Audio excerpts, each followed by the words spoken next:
Buenas noches. Bueno, podemos mostrar este trombón Batiz. La verdad que no tuve mucha suerte para el tema de la venta, pero el instrumento suena.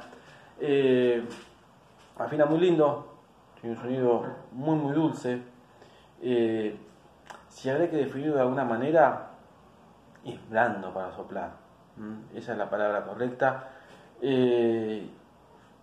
sé si lo voy a poder transmitir a través de lo que voy a tocar, pero espero que se pueda entender. Voy a mostrar un poquito la parte de, bueno, cómo suena hacia abajo.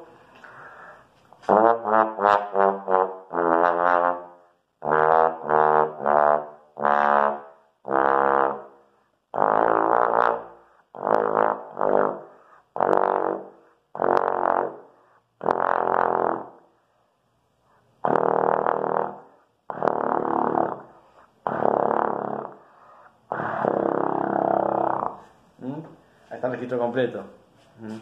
Para los que habían escuchado anterior el video, que me costaba a mí llegar, pero el instrumento tiene todo el registro hacia abajo, suena bárbaro, para estudiarlo está bárbaro.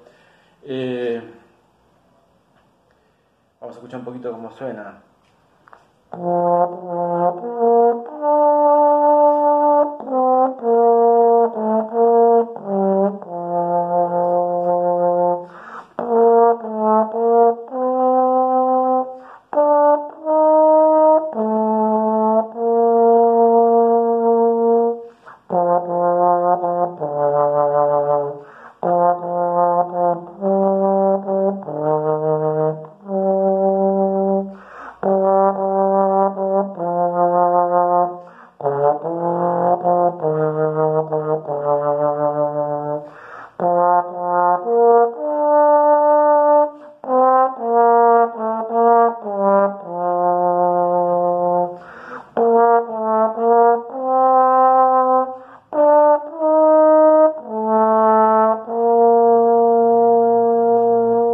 Bueno, súper blando el instrumento de soplar. La verdad que es un gusto tocarlo.